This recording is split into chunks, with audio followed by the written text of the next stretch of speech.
Baik, perkenalkan nama saya Angela Kezia dengan NPM 2310120.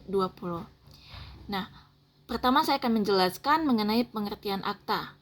Akta merupakan surat tanda bukti berisi pernyataan yang termasuk keterangan, pengakuan, keputusan, dan lain sebagainya. Akta bersifat resmi yang dibuat menurut peraturan yang berlaku, disaksikan dan disahkan oleh notaris atau pejabat pemerintah yang berwenang. Nah, di sini kita akan melakukan perbedaan terhadap akta dan perjanjian. Nah, yang pertama mengenai akta. Akta sebenarnya dapat dikatakan sebagai akta otentik karena sudah pasti bahwa akta tersebut dibuat oleh notaris dan oleh pejabat atau oleh pejabat pemerintah yang berwenang.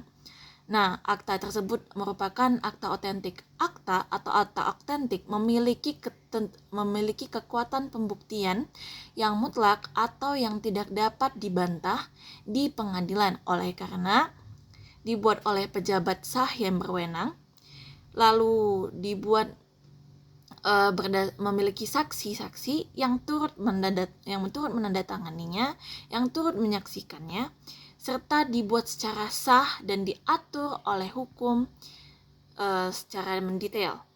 Nah, di sini kita akan menjelaskan mengenai 4 perbedaan antara akta dan perjanjian. 4 perbedaan tersebut dikelompokkan dalam 4 hal, yaitu yang pertama bentuk, lalu yang kedua pembuat, yang ketiga kekuatan pembuktian, dan yang keempat adalah syarat sahnya. Nah, yang pertama kita akan membahas mengenai bentuknya. Nah, akta memiliki bentuk tertulis, bahwa tidak dibenarkan akta memiliki bentuk lisan oleh karena hal tersebut akan menjadi tidak sah. Akta tersebut harus dalam bentuk tertulis agar memiliki bukti salinan yang disimpan oleh notaris sendiri, lalu salinannya dapat disimpan oleh penghadap dan dapat disimpan oleh saksi, serta para pihak yang ikut andil di dalam pembuatan akta tersebut.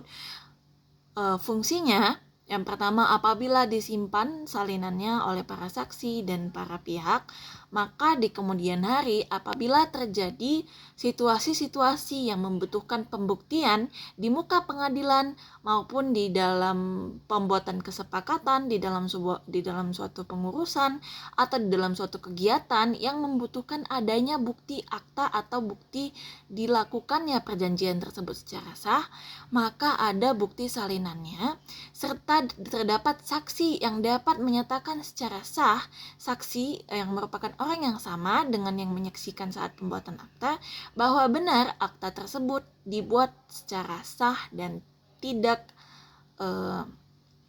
menyimpang dan benar oleh pihak-pihak yang menyatakannya.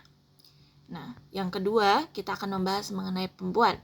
Pembuat akta haruslah dibuat oleh pejabat umum yang merupakan notaris atau pejabat pemerintah yang berwenang lainnya seperti PPAT. Nah, mengapa akta tersebut pembuatnya harus dibuat oleh pejabat umum? Oleh karena akta sendirinya telah diatur di dalam undang-undang yang sah, yaitu Undang-Undang Nomor 4 Tahun 2014 tentang jabatan notaris. Di situ diatur juga mengenai pembuatan akta.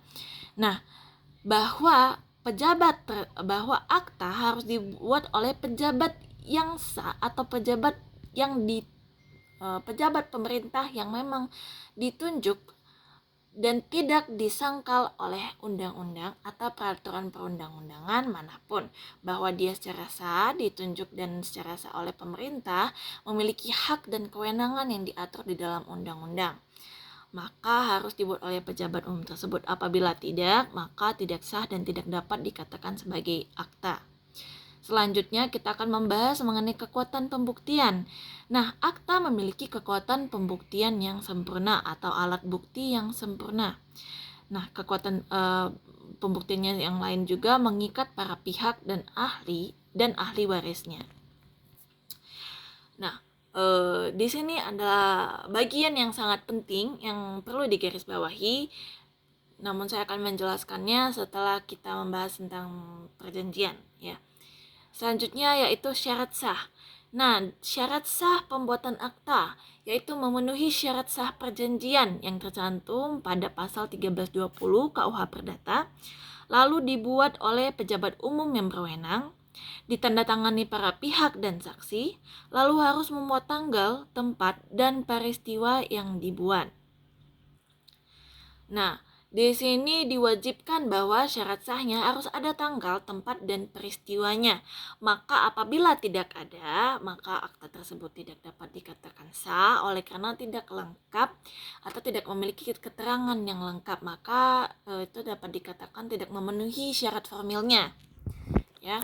Kemudian ditandatangani para pihak dan saksi. Syarat formil lainnya bahwa akta dapat dikatakan akta dan dapat dikatakan sah bahwa semua syarat-syaratnya terpenuhi, terutama para pihak dan saksi yang menyaksikan sahnya dibuat akta tersebut, dan memang benar pihak yang menandatanganinya lah adalah pihak yang hadir pada pembuatan akta tersebut, bukan pihak yang lain ataupun kuasa yang mewakilinya. Maksudnya di sini yang sah adalah pihak tersebut yang namanya jelas tertera di dalam akta atau kuasanya yang telah sah ditunjuk oleh hukum. Nah, selanjutnya kita akan membahas mengenai perjanjian. Perjanjian sebenarnya dapat dikatakan akta di bawah tangan karena kita akan bahas di sini pertama bentuknya. Bentuk dari perjanjian itu tidak serta-merta harus bentuknya tertulis. Perjanjian dapat berbentuk tertulis ataupun lisan. Nah, sebenarnya perjanjian ini adalah salah satu cabang dari perikatan. Nah, jadi di dalam perikatan bahwa ada salah satu bentuknya yaitu perjanjian. Nah, sebenarnya perjanjian ini dapat dikatakan sah ketika dia sudah memenuhi 4 syarat sah perjanjian yang tertera dalam pasal 1320 KUH Perdata. Nah, tidak semerta-merta bentuknya seformal akta atau harus diikuti prosedur yang secara mendetail diatur dalam hukum peraturan perundang-undangan akta tersendiri. Nah, jadi bentuknya itu sebenarnya fleksibel dan siapapun pihaknya yang melakukan perjanjian itu bebas menentukan isinya, kecuali isi yang tertera di dalamnya itu ilegal atau tidak sah secara hukum. Maka itu tidak memenuhi syarat sah perjanjian yang keempat, yang menyebabkan bahwa perjanjian tersebut dianggap tidak pernah ada. Nah, kita akan membahas yang kedua itu mengenai pembuatnya. Pembuat perjanjian tidak semerta-merta harus dan wajib dibuat oleh pejabat pihak yang berwenang atau pihak yang ditunjuk sah oleh pemerintah atau ditunjuk sah oleh hukum. Nah, yang membuat perjanjian itu boleh siapa saja para pihak yang membuat perjanjian. Yang penting yang membuatnya harus para pihak yang membuat perjanjian tersebut. Jadi tidak boleh orang yang tidak berkepentingan membuat perjanjian lalu mengikut sertakan pihak lain yang tidak ada tercantum sama sekali di dalam perjanjian.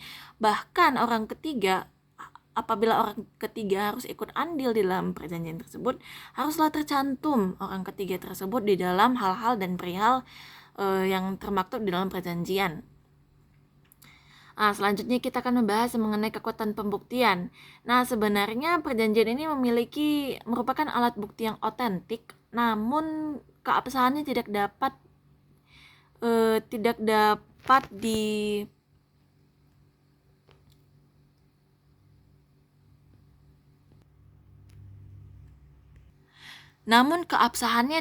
disangkal, ya. Karena dibuatnya, jadi contohnya seperti ini untuk ilustrasinya. Seseorang membuat perjanjian dengan pihak yang lain. Nah, mereka contohnya membuat perjanjian secara lisan. Nah, mereka sudah sah membuat perjanjian secara lisan, namun suatu hari di kemudian hari terjadi masalah atau PMH dalam kesepakatan tersebut. Kemudian salah satu pihak menggugat pihak yang lainnya mengenai isi dari perjanjian yang mereka buat, namun perjanjian tersebut lisan. Nah, pihak yang lain dapat dengan mudahnya membantah adanya dilakukan perjanjian tersebut. Nah, itulah maksudnya dari yang dapat disangkal. Lalu bagaimana perjanjian yang tertulis? Yang sudah ada tanda tangannya, yang ada materainya, apakah itu tetap dapat disangkal? Nah, itu tetap dapat disangkal ketika seseorang melakukan terdapat sengketa atau permasalahan. Nah, satu pihak menggugat pihak yang lain, kemudian pihak yang lain menyangkal, saya tidak ada menandatangani itu, sepertinya tanda tangan tersebut dipalsukan atau tanda tangan tersebut bukan milik saya. Nah, itu dapat saja terjadi dan hakim tidak dapat menentukan bahwa akta tersebut bagaimanapun tetap sah, tidak dapat karena tidak ada saksi dan tidak ada pejabat berwenang yang diikat oleh hukum yang tidak boleh berbohong tentang tentang apa yang disaksikannya pada saat pembuatan perjanjian atau pembuatan perjanjian akta. Nah, tidak ada pihak itu yang seperti itu di dalam perjanjian ini. Makanya masih dapat disangkal dan masih diragukan keabsahannya. Nah, kita bahas yang terakhir yaitu syarat sah. Syarat sah dari perjanjian. Nah, perjanjian itu sebenarnya dapat dikatakan sah apabila dia memenuhi keempat syarat sahnya pada pasal 1320 KUHP. Yang pertama, adanya kesepakatan para pihak. Yang kedua, adanya kecakapan para pihak. Yang ketiga, adanya sebab yang halal. Yang keempat, adanya objek yang diperjanjikan. Nah, ketentuan 1 dan kedua itu adalah syarat subjektif dan yang ketiga keempat itu syarat objektif. Nah, maksudnya apa? Yang pertama adalah bahwa perjanjian dimulai ketika sudah ada kesepakatan dari para pihak. Lalu kesepakatan tersebut hanya dapat dikatakan sah apabila pihak-pihak yang membuat kesepakatan itu cakap hukum, artinya yang seperti saya sebutkan tadi, cakap hukum dalam umur, memenuhi syarat umum yang legal. Kemudian yang kedua, tidak sedang dalam pengampuan. Lalu yang ketiga, tidak dinilai boros. Maksudnya tidak dalam pemikiran yang benar atau pemikiran yang logis. Nah, yang bisa berpikir secara jernih atau yang dapat memahami isi-isi dari perjanjian tersebut. Nah, lalu ada yang syarat ketiga dan keempat, adanya sebab yang halal dan adanya objek yang diperjanjikan. Nah, jadi 3 dan 4 ini adalah syarat objektif. Yang ketiga, adanya sebab yang halal berarti hal-hal yang diperjanjikan haruslah diatur di dalam peraturan perundang-undangan dan tidak boleh ilegal isinya. Nah, lalu yang keempat, adanya objek yang diperjanjikan, artinya bahwa tentu perjanjian itu dibuat harus ada perihal apa dibuat perjanjian ini, maka tidak boleh dibuat semata-mata hanya kosongan saja, hanya dibuat ayo berjanji namun tidak ada isinya. Harus adalah objek yang diperjanjikan. Nah, ketika syarat 1 dan 2 itu dilanggar, maka dapat disebut batal demi hukum. Maksudnya apa? Bahwa ketika seseorang, jadi sebenarnya untuk mengetahui kesalahan dalam syarat 1 dan 2 itu delik pengaduan. Bahwa haruslah diadukan dulu ke pengadilan, barulah dapat diproses dalam pengadilan dan dinyatakan seseorang tersebut bersalah. Nah, apabila terbukti bahwa seseorang tersebut melanggar yang kesepakatan syarat 1 dan 2, bahwa perjanjian tersebut batal demi hukum. Nah, namun berbeda apabila syarat ketiga dan keempat itu dilanggar dan contohnya seseorang memperjanjikan suatu barang ilegal atau human trafficking atau barang-barang yang tidak diatur oleh hukum atau yang disangkal oleh hukum, maka perjanjian tersebut dianggap tidak pernah ada. Jadi mau bagaimanapun dia tetap salah, dia melakukan pelanggaran terhadap saya begini-begini. Namun ketika sebab yang diperjanjikan itu adalah sebab yang tidak halal, maka dianggap tidak pernah ada. Nah, itu tidak dapat diajukan bagaimanapun karena isi dalam perjanjian itu ya tidak benar, tidak diatur oleh hukum. Nah, seperti itu. Tadi saya mau membahas mengenai kekuatan pembuktian perbedaannya antara akta dan perjanjian. Nah, di akta mengikat para pihak dan ahli warisnya. Namun di perjanjian memang mengikat para pihak namun tidak sampai dengan ahli waris. Mengapa? Karena perjanjian itu sebenarnya adalah suatu kesepakatan yang dilakukan antara individu dengan individu lainnya ataupun suatu organisasi dengan organisasi lainnya. Jadi tidak seperti akta yang ketika seseorang membuat akta, contohnya akta tanah. Nah, ketika seseorang yang memiliki hak atas tanah tersebut di dalam akta meninggal, maka kepemilikan akta tersebut dapat diberikan kepada ahli warisnya. Hak tersebut dapat berpindah kepada ahli warisnya. Sedangkan perjanjian, dia hanya berhenti sampai si pembuat perjanjian saja. Karena perumpamaannya begini. Di dalam perjanjian, ketika seseorang berjanji nih, saya A berjanji dengan B. Nah, di dalam perjanjian tersebut tidak ada disebutkan pihak-pihak lain. Maka yang harus melakukan isi dalam perjanjian haruslah pihak-pihak yang tercantum namanya di dalam dan bukan orang yang tidak mencantumkan namanya. Jadi semisalnya pihak B tidak memenuhi isi perjanjiannya. Kemudian tiba-tiba A langsung datang ke rumah C meminta pertanggungjawaban. Lah, C sedangkan C tidak pernah ada sepakat, tidak pernah ada ikut andil dan bahkan tidak tertulis namanya dalam perjanjian. Nah, itu tidak masuk akal.